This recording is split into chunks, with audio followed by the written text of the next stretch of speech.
Hi guys, after several requests we've decided to go ahead and do a review of some of the weapons that we skirmish with at our airsoft sites.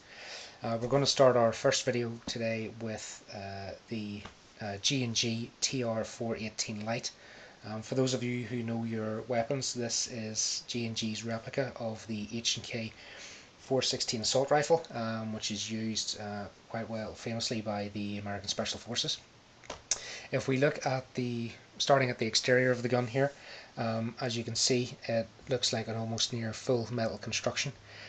This particular model, if we start at the front here, the main flash hider and barrel, along with the rails on the front and the main sights, along with the receiver and stock support are all metal.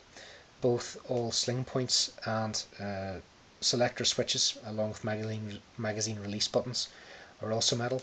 The trigger and also the gearbox. In fact, the only parts of this gun which essentially aren't metal is the 6-point adjustable crane stock which holds your battery, and the polymer slightly rubberized grip here for the gun. The grip itself is actually quite well contoured. It's a very comfortable grip. It is a little big for the bare hand, however, but if you're wearing a padded glove or a combat glove, it does fit very snugly in your hand. Inside the gun itself, it's a version 2 high torque gearbox. This gives you around about 310-320 feet per second out of the box. This gun itself is doing about 305 at the moment, last time I chronoed it, and that's very good for 5 months old. Customization, this gun is very good for customization. As you can see, it is literally covered in rails from front to back. This will allow you to put almost anything you can think of on the gun. I myself have got a forward grip here, but lasers, torches, grenade launchers, scopes, you name it, you'll be able to put it on this gun, just to add a bit of personality to it, so it's very good for that. If we swap the gun over here, I'll bring your attention to one of my favourite parts of the gun here, the receiver flap here. Once it drops down, you'll see G&G's well-known pneumatic system. This actually fires back every single time a round leaves the gun. This looks exceptionally good on full automatic. If you do need to adjust the hop or anything in the gun, it is actually based behind it here as well for easy access. This can also then be locked up again if needed. Another wee good point about G&G guns is what normally is simply just a solid piece of plastic or metal in most guns is this release button. This helps the durability of the gun. While using the gun, if you're finished your skirmishing, sometimes your spring will be locked back in a compressed position. Simply by pressing this button will release the spring internally in the gun, releasing it back out again, and that again reduces the wear and tear on the spring, and then obviously increases the lifespan of the gun. Durability and reliability, this gun is fantastic. It's a high build quality. This one is, as I said, around about 5 months old, and I would estimate there's probably been around about 10,000 rounds fired through this gun, and as of yet I have not had one problem with the internal workings. With regular cleaning and giving the internal gears the occasional spray of silicone lubricants, then this gun will last you a very long time indeed. Fully weighed up, as I say, it's mainly a full metal construction with a full magazine and battery in the stock. The gun is going to be coming in at around about 3.2 to 3.3 kilos. Heavy enough for an assault rifle. If you're running around for quite some time with it, it can get a little bit tiring. However, it's a small price to pay for the high build quality of this weapon.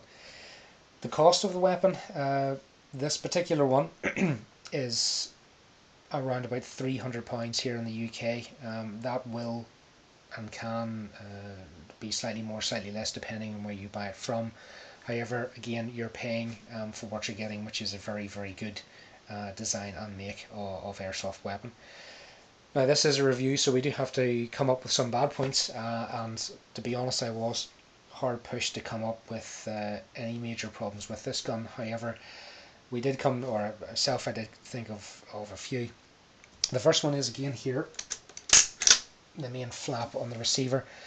Although it is very unlikely, the flap itself is made of metal, it's very durable, it is spring loaded. However, if something was to happen to the spring itself, or it was knocked possibly against a corner of a wall, or was maybe caught on gear, or maybe dropped quite heavily, it could potentially bend or damage the flap, thus not allowing it to close properly and then take the overall look off the gun.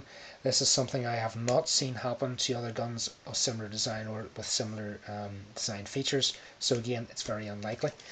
Turning the gun over, for those of us that are right-handed, the selector switch is in a perfect position. However, for those of us who are not, the selector switch is not on the other side, so the gun is not ambidextrous.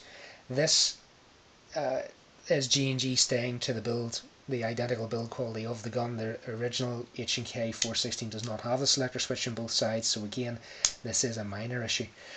Another problem I've had, now again bearing in mind again, this gun has had about 10,000 rounds through it, and it's only happened to me about 6 times, is when using the gun on semi-automatic.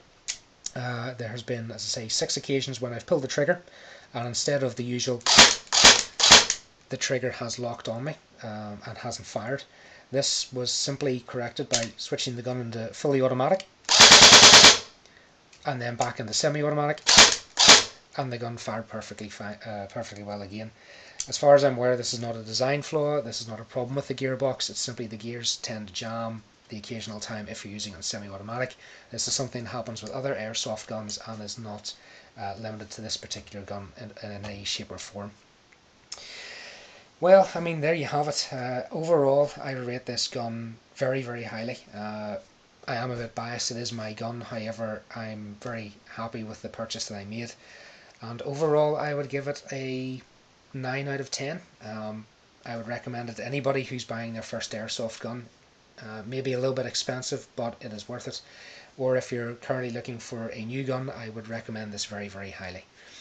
Well folks, thank you very much for listening to our first review, and feel free to leave any comments. Thank you.